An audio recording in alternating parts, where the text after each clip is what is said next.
Hi there, and welcome to Talking Politics here on Vanguard Live. Okay, well, Talking Politics is a very, very interesting political show where you get interesting, stories on politics, hot news, and of course, trending issues in the world of politics. Okay, some will tell you that the politics is a kind of very, very murky game. Well, we'll get to find out all of that. But well, this is the maiden edition of Talking Politics here on Vanguard Live TV, and we hope it is going to be very, very interesting. Well, today we are going to be looking at the Edo Politics. Okay, the Edo Politics, has been generating a whole lot of attention, and Nigerians are really worried about the latest developments there. Do not forget that just recently, major actors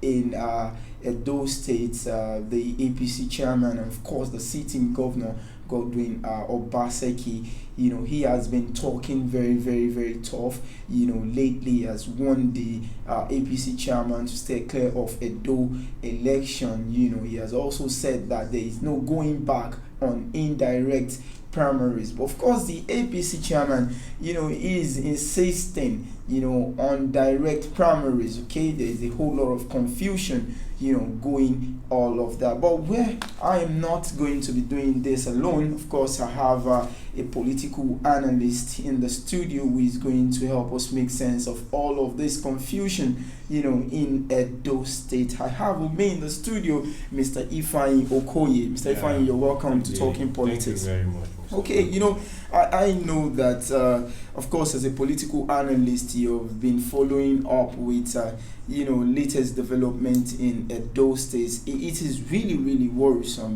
news emanating from, Edo State lately. Let me just ask you, can we say this is a prelude to 2023 general election in Nigeria?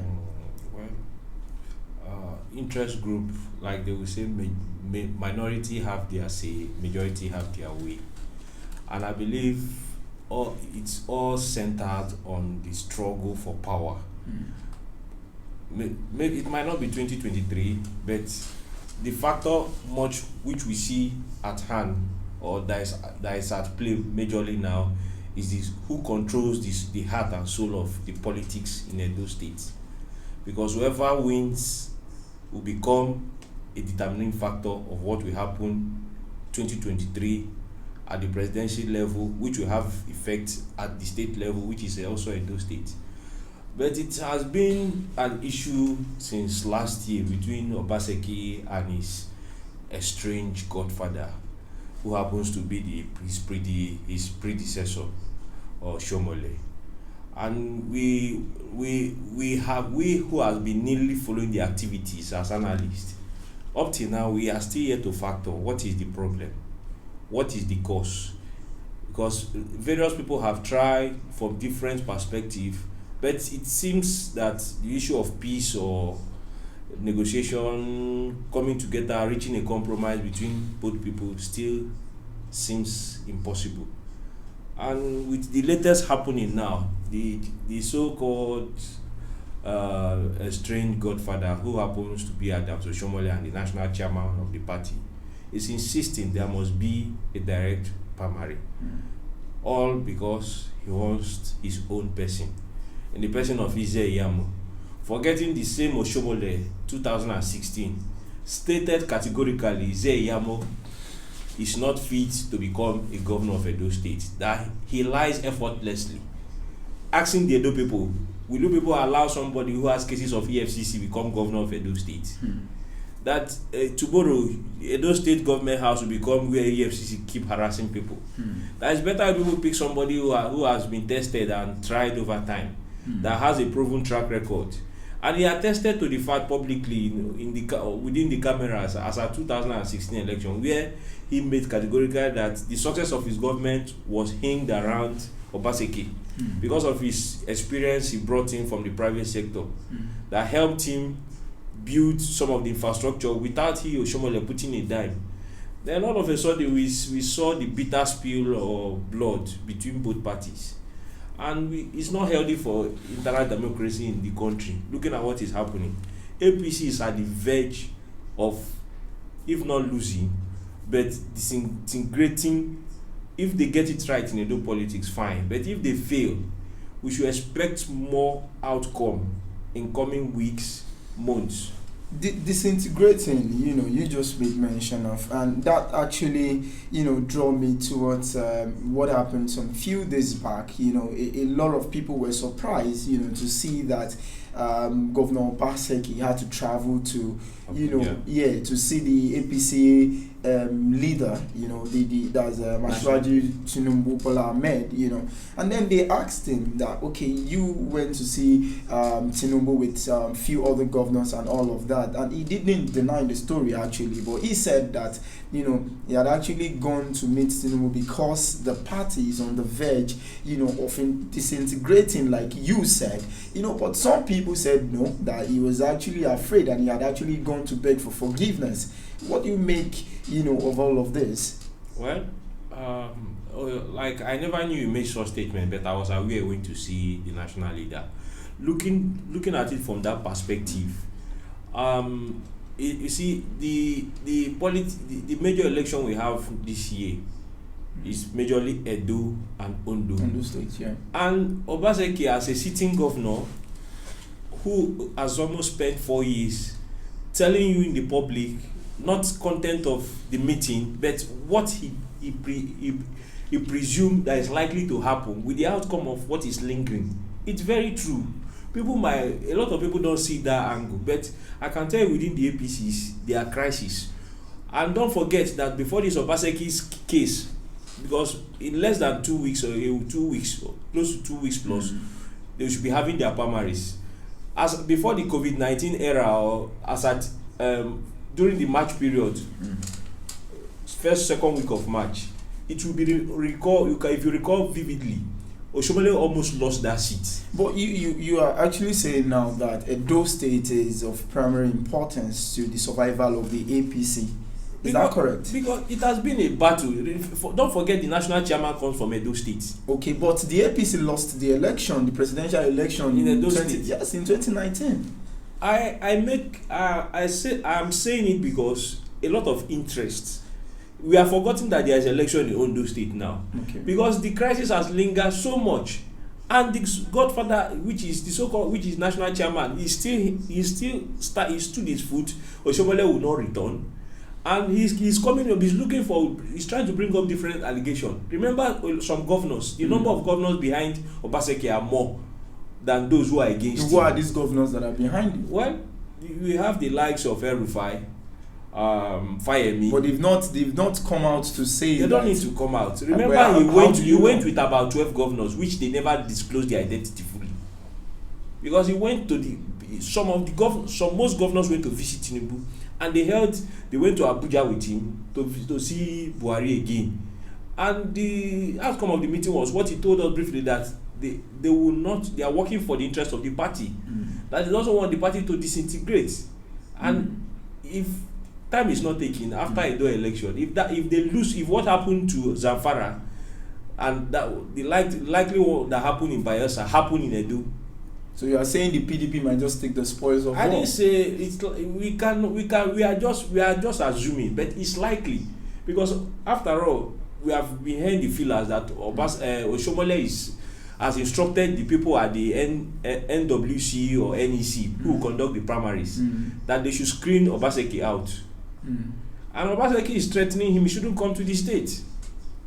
So it becomes power tussle between two elephants. But political pundits, have said that this might not, if it actually goes either way or not in the way of what the APC leadership is thinking about, that it might just affect the party's chances in South alone, might not actually have a kind of ripple effect, on the party as a whole. What do you think?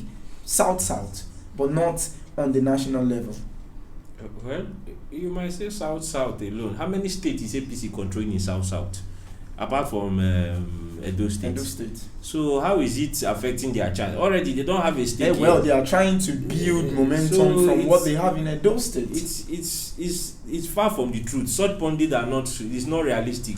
We should be looking at the nationalistic view as at 2023, because don't forget, after Ondo and Edo, there will be election next year in Anambra, and after Anambra, we should be expecting by 2022 ending in likely Osun and there are one other state. We have election in Osun 2022, and we have election in I can't remember the state again. We have 2 elections before 2023, so it's likely. Okay, now the Obaseki is insisting on indirect primaries, and one of the reasons given is that the COVID 19 is still very much active, especially in that state, and he's saying that it is going to be too risky, for some of the electorates to come out and vote in a direct primary, that the APC leadership is calling for. It has a say, but is it in line with the constitution of the party? I've not read their constitution. I cannot tell you vividly what it expressly states. But if it's truly for the issue of life is paramount, you can't risk people under COVID-19 saying they should come out en masse, whereby we are trying to adhere to social distancing at each ward level. People come out. Just hold your thoughts. Let me read you a quote from the Deputy Governor of Edo State, and that's Mr. Shoaib. Okay, he said Obaseki is currently the governor of Edo State, and his office must be respected because we can only have one governor at a time. He has spoken, and there is no going back on indirect primary. This seemed to be like, he has actually put his foot down that this is exactly what he wants. Okay, the quote, now let me continue. He said,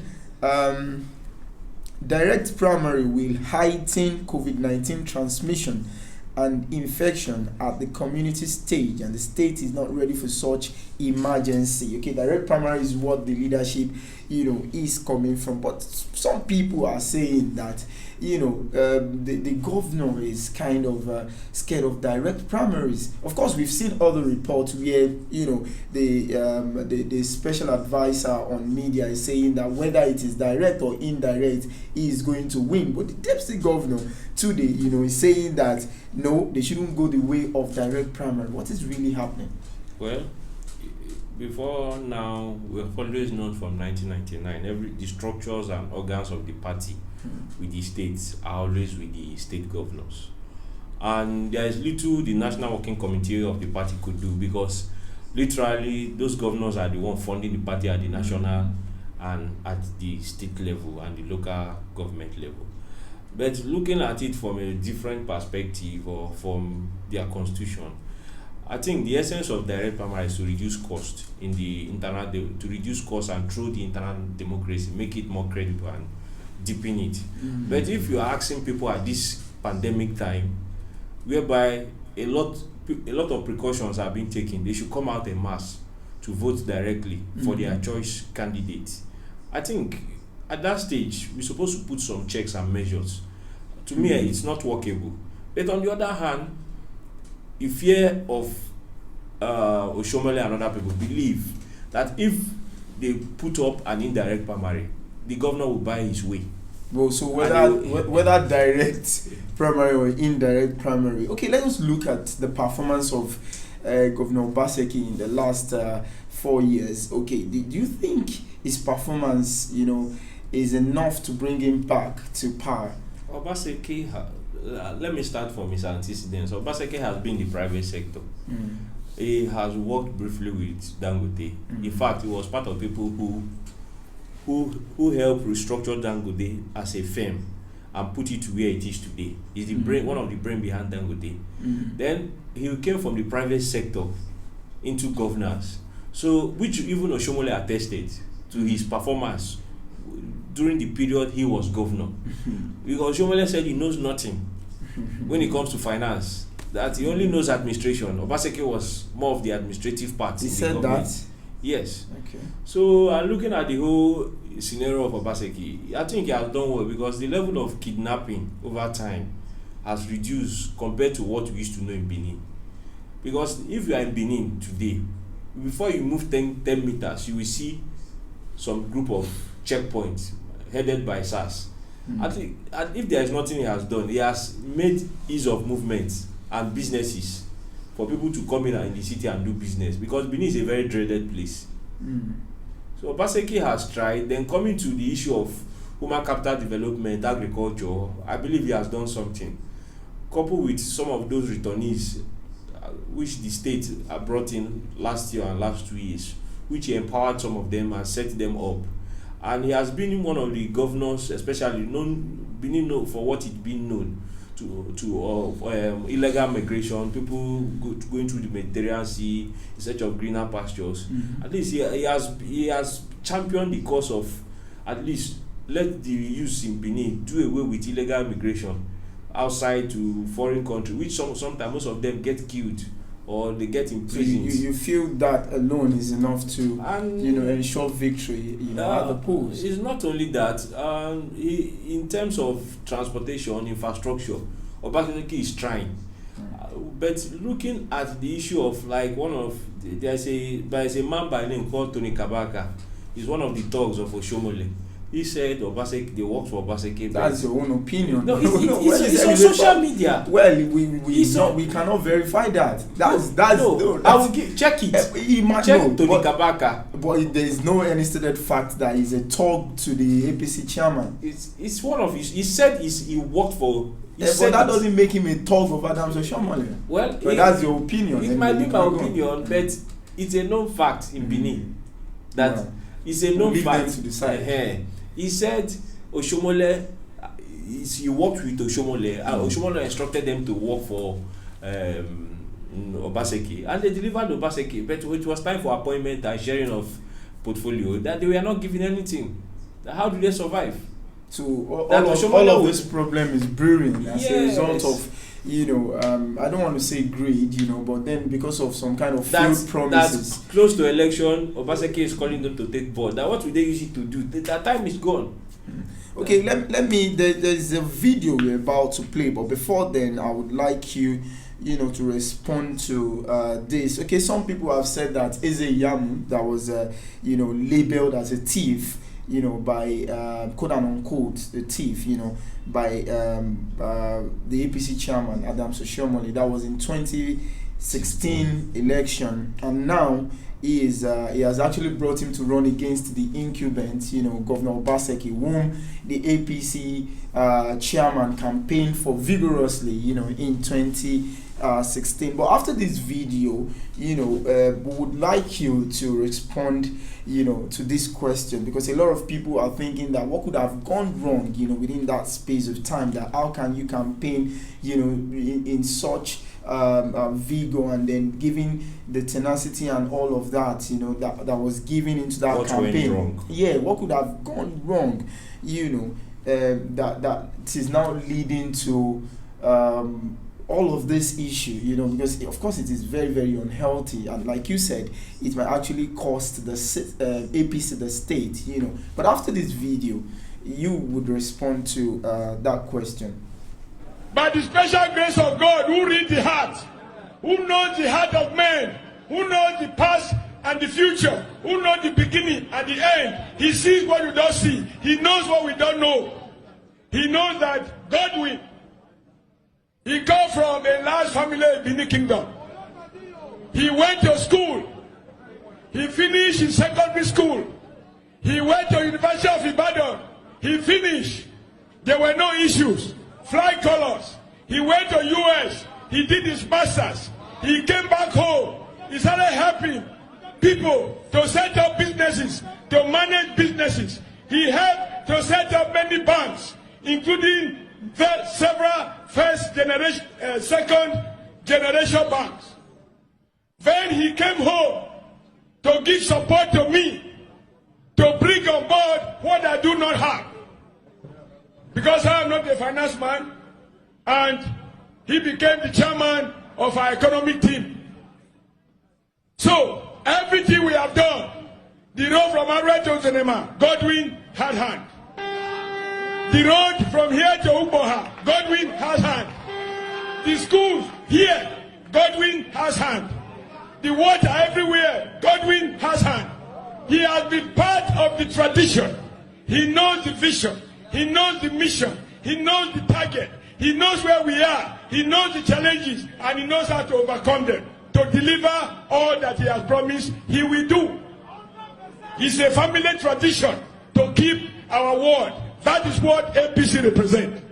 The only thing I forgot is that even with the economic crisis, today that many local governments can't afford salaries because of the drop in price and the destruction of our pipelines.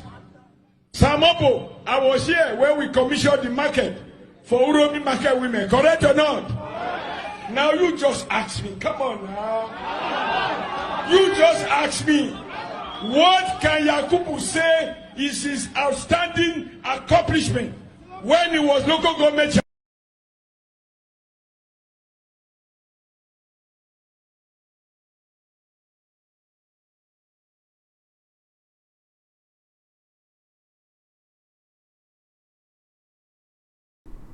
All right, you're welcome back to Talking Politics here on Vanguard Live TV. Okay, do not forget to like and share what you are seeing, and of course subscribe to our YouTube channel Vanguard NGR TV so that other people too can see the interesting videos that we have there. Okay, I've been in the studio with Mr. Ifeanyi Okoye. He is a political analyst, and of course we have been looking at the Edo politics, discussing one or two major issues, that is currently trending in Edo State. Okay, Mr. Ifeanyi, welcome back to the show.